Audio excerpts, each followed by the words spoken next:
You see that right there? I want to do the same thing, but I want to do it automatically.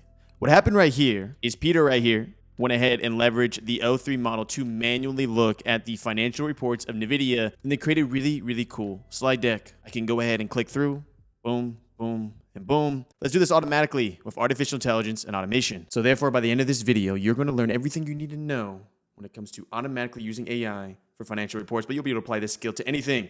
Sound good? Let's jump in. Welcome back, yeah. Today's video is sponsored by Zapier. You already know me and Zapier have teamed up, and they want to do a bunch of cool videos when showcasing you how to use artificial intelligence, O3, Gemini, Claude, whatever it may be. In this video, I'm going to set up a very simple automation here that will work around the clock automatically to start creating these kind of presentations based off financial reports. But as discussed earlier in the video, and as you saw with that cool little camera angle that I've added, there's going to be a lot of cool stuff on this channel. You should check it out. We are going to be doing it specifically for financial reports, but the logic and automation you're about to see could be applied to a bunch of cool stuff. To automatically do it, we'll use Zapier. The artificial intelligence we'll be using is ChatGPT. And the example data we'll use today will be NVIDIA. Let's go ahead and proceed. We're going to come up here to create new Zap. Now, there's a couple ways we can approach this trigger. In today's video, I'm going to do the trigger based off an RSS feed, where essentially when NVIDIA presents a new press release, e.g., all that stuff, we're going to be able to do some logic here where it's going to check whether or not this press release is a financial report. If it is, we'll continue with the workflow. If it's not, then we'll exit the workflow. Therefore, we're going to grab this press release RSS feed right here. And for more context, all the RSS feed really does is simply watch that little blog that we saw earlier, grab when a recent new PR comes out and says, hey, we got a new PR. And we kind of go from there. So coming over to a new Zap here, we're going to rename this to Auto Slides, because we're going to be creating auto presentations here. So we're going to have to create a template here in Google Slides as well. For the trigger, let's go and add it though. We are going to come here to RSS feed, and the alternative trigger that could be possible in your context could be a trigger of a scheduling event or a scheduler. Essentially, whatever company you care about, you could see what specific dates their quarterly reports come out and kind of just mimic that. E.g., change the app, schedule, and then set it to specific dates. You can go as far as basically setting up 4 different Zaps that follow Q1, Q2, Q3, and Q4. Apply that logic how you may want. RSS feed. We have the choice of new item in feed, or alternatively, new items in multiple feeds.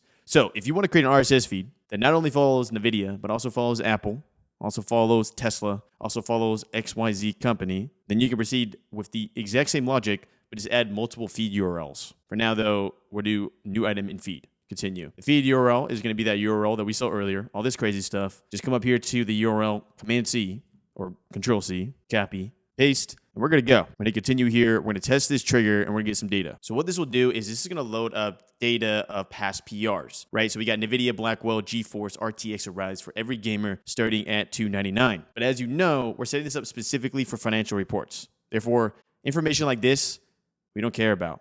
So let's set up some logic so we can kind of filter this. We're going to set up a new action here called path. What path is, and if you code, simply just an if-else statement. So if this is true, proceed. If it's not true, then do the alternative, whatever the else is. Before we actually make the conditional statement here, we need to add a GPT block here, ChatGPT. I'm going to do an action event of conversation, and we have a ton of different options here, but all we really care about is identifying whether or not this is a financial report or not. So I'm going to come over here, and we're actually going to opt for a very low model. The model we're going to opt for is GPT 4.1 Nano. And if you were here since the beginning, you already know this model is kind of like the GPT 3.5, okay?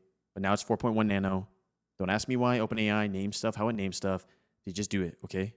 Let's keep going. We're going to say, based on this headline, semicolon. And what I like to do is put stuff in parentheses. I'm going to add it here, and we're going to say title. And we will also include and content, semicolon, parentheses. As you already know, the name of the game when it comes to artificial intelligence is give as much context as possible so it doesn't hallucinate. And we're going to simply ask for a yes or no question here. So we're going to generate quotation marks yes if this is a financial report, and quotation marks no if it's not. I'm going to add context block here. In theory, I could laser in a little bit harder here and say this is a press release for NVIDIA, but I want to leave this kind of more vague and ambiguous just in case you add multiple lines to your RSS feed or multiple feed URLs. This is a press release from a company. Next most important thing for you to add here is going to be a memory key. So this is a random string of 32 characters. When it comes to the model, opt for Nano, cheapest. Also, you can go a little higher if you're having issues with consistency, etc. Hit continue, and we're going to test the step. Now, I'm expecting this to say no, just no. So it actually looks like we need to add the temperature. So for advanced options, we're going to say true. I mean, down here, this should all be good. Higher the number,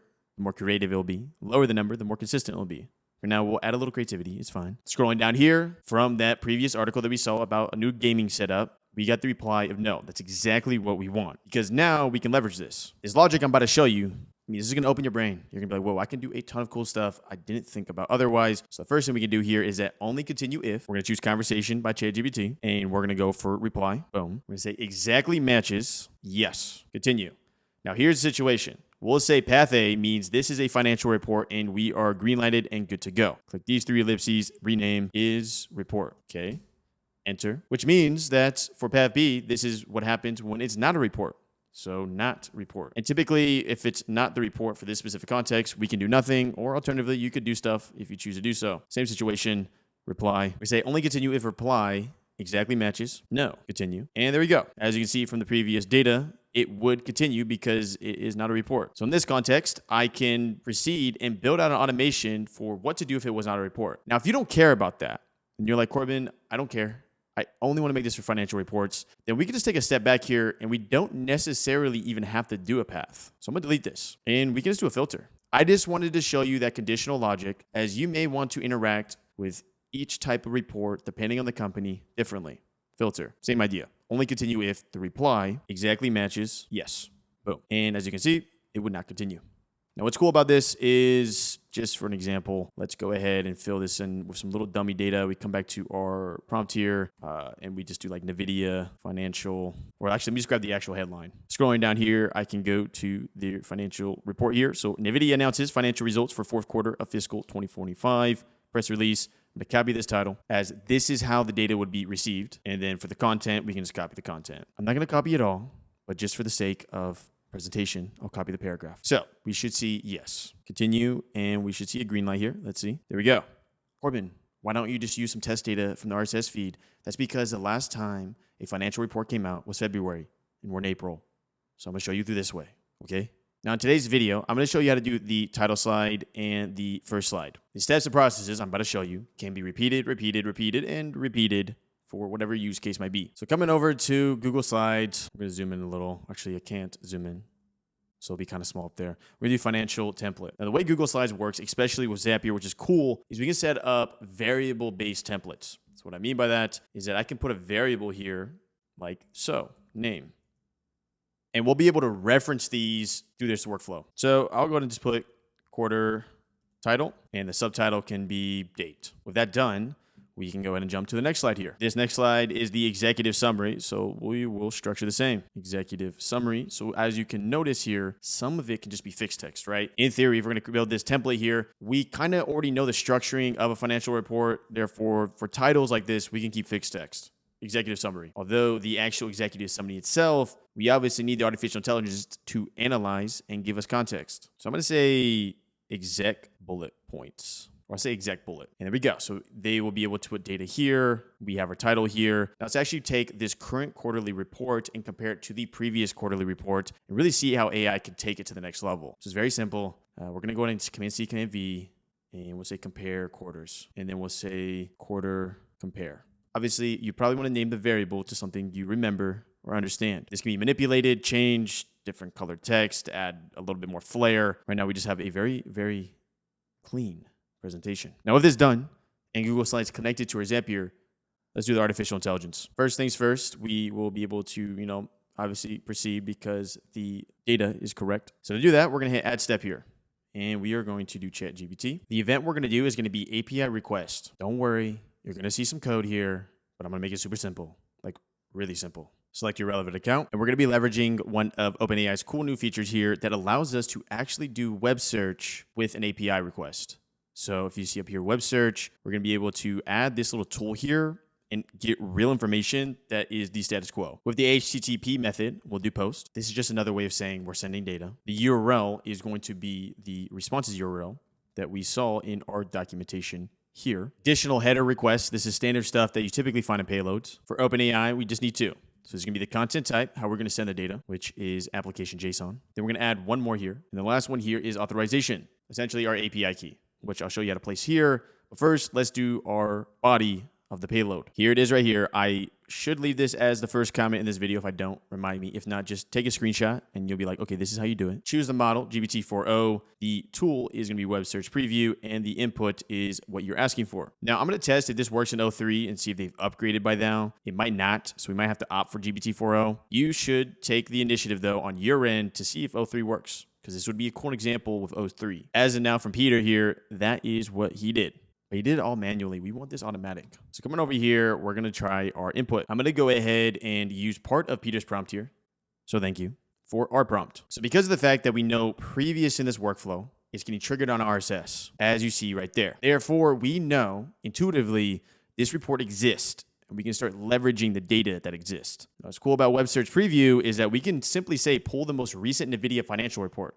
And since we know of our RSS feed, that report exists, and it's the most recent one, we don't really have to identify the report itself. So we're going to go ahead and do this first prompt here, and then we're going to do something I like to call a layering effect, where we're going to be able to output all of the relevant information we care about with AI. Then we're going to format it correctly and push it to that slide deck. Here is our first prompt. Pull the most recent NVIDIA and financial report, extract the AI-related revenue figures, run throughout a trend analysis, QOQ, YOY, percent of total, TTM, and share your calculations. I want you to go beyond the basic idea and really come up with insightful narratives about NVIDIA. I'm going to try O3 here. I don't think they have upgraded it for it yet when it comes to specifically web search preview, but let's try. Test step. For context, O3 is the higher level model, does deeper analysis, and contextualizes information better than the 4o. But 4o is still really good, way better than it used to be with that 3.5. As expected, right now O3 can't do web search preview, so we'll opt for 4o. Also, I realized we need to add our key. To do that, simply go to your OpenAI profile, API keys, and paste it over. Here's my key right there.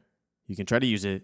I'm going to delete it. So what is super cool, as you can see right here, is that we got the relevant information that we're looking for. NVIDIA's recent financial performance underscores its pivotal role in artificial intelligence sector, and it starts grabbing recent data, right? So we're looking at Q1 FY 2025 and a bunch of other information that's really cool. Also, I noticed that it seemed to opt for Markdown. Now, what's cool about this output is that it actually already inherently did the comparing between quarters and past information, such as data centers revenue increased by 154% year over year, reaching approximately 22.6 billion out of the total revenue of 30 billion. That's a lot of billions. Therefore, let's leverage that. We're going to do the layering effect that I talked about earlier, which is going to be ChatGPT again. Event of conversation. The user message is going to be, so we're going to say, here is the most recent company financial report. We're going to add the response body. Output the following. Now, here is the situation. We are using a very high level model here. We're going to be using O3. As you can probably assume, the higher level the model is, the better it is at following directions. So let's be very specific of our directions here. Going back to our slide presentation here, the first variable we need to identify is the quarter and then the associated date. Current quarter, semicolon, date of release of report, semicolon. Now, in theory, we don't necessarily have to get this, to be honest with you, because we could just grab that from the RSS feed. But let's keep proceeding here. The next data point we need is the exact bullet. So let's get that. 3 bullet points for the executive summary. And finally, quarter compare. So next I'll say summary of how this quarter did to the past and what stands out. I'll put the data as each new line. This will make more sense. This is going to allow us to format it using a formatter block with Zapier here to then extract it and put it into our slides. With this done though, we'll lock in a memory key. We're going to test this step. Not bad. It did work, but notice how it's still providing the original data points that we're requesting in the payload. We don't want that. So we're going to go ahead and simplify this and simply do output the data as each new line and just the output. No text before or after. And sometimes you can give an example like e.g. don't include the text current quarter, semicolon, in the output. I'm going to continue and test the step. And we're just going to grab the date from the RSS feed anyways. And also, I want to show you a really cool thing that you could do to get even more information for this logic. And here we go. We got the title. We got the relevant bullet points. And finally, we got the summary. Now, one thing you could do, because we're grabbing this from an RSS feed, so we can actually leverage something else in Zapier called Web Parser. With Web Parser, this allows us to take different links found on the internet and grab all the information relevant to them. So parse web page, configure URL to parse. We're going to go to our trigger here, and we should find it right here with link. So we can do that, continue, test step, and this is going to grab all that data and output it for us. This payload was requested as HTML, as you can see right there. I'm going to go and delete that, and we'll keep going here. So the next step is we got to format this data. So we're going to do formatter. We're going to do the action event text because we're dealing with a text output. The transform value, we're going to do split line or split text. Continue. The input is going to be the previous output, which is the previous AI block. The O3, we'll select reply right there. And the separator, which you can look into Zapier's documentation, but one of them is called new line, which if I remember correctly, I believe it is like this. Okay, it is like that. So it's new line. Segment index, we're going to do all as separate fields. This will make more sense once I show you what this does. We're going to continue here and test this step. So it does seem with our current output, it's only outputting the data as one block. So I'm going to make a slight change to our O3 prompt. So what I'm going to do is after each data point, we're going to simply add a comma. I'm going to say add 1 comma after each data output. Now that in our output we get a comma, we're going to be able to leverage that with just the simple app formatted by Zapier text event. In the config here, we'll split text again, provide the input here, and our separator is simply just going to be that comma. Pretty nice. And make sure you choose all as separate fields. This will output the data so we can actually grab between it rather than just having one big chunk of data. Let's go to slides here. Now, if we didn't do that previous step, when trying to mess with the data found in that O3 block, it would just be one big chunk, which wouldn't be really good for the template we're about to do right now. We're going to choose an action event, create presentation from template. Continue. The title of the presentation, we could just say NVIDIA report is shared, your discretion, and the presentation itself will just show up here and be financial template, and boom, we get all that variable data ready to be plugged into. So for the date, we'll add from the RSS feed. Boom. We're going to go to quarter title, hit add. We will simply select our relevant quarter title and fill in the rest of this information. So our exact bullets will be the exact bullets we got in our output, and our quarter compare will be the summary that we got from our output. Let me go ahead and add that. With all that added, we can simply hit test step here, and this should automatically create a presentation. But here's a couple things. Due to the limitations of artificial intelligence when accessing it through API, we are kind of constrained when it comes to making specific charts for this financial report, but in theory, we could load up an OpenAI prompt that is specific to image generation through DALL-E, et cetera, et cetera. So there's ways to work around this, but for now, these financial reports would need to be much more text-based with a little bit of maybe like some fancy images here and there. Let's check it out. And here we go, all done automatically. I could have been asleep, and this would have happened. We got our title here that obviously we can format to how we want it to look in the automation itself. We got our specific date. We got our executive summary with the 3 major bullet points here. And we got a summary here of comparing the quarters, all done through artificial intelligence. Now we've successfully set up an automation that will listen using that RSS feed, say, hey, does NVIDIA have a new PR that's a financial report, and output a slide, all text-based, all good to go. And what you would want to do in this context, if you wanted to add graphs and maybe more specific images to that underlying report, is probably a hybrid approach, where simply you set up this automation all for the text-based information you'd want to show up in the slide deck, and then you fill in the gaps with maybe using the O3 model within ChatGPT.com. But without further ado, using Zapier, OpenAI, all automatically. Make sure to leave a like if you felt like you learned something. Those are 2 random videos. My name is Corbin Brown, and I'll see you in the next video.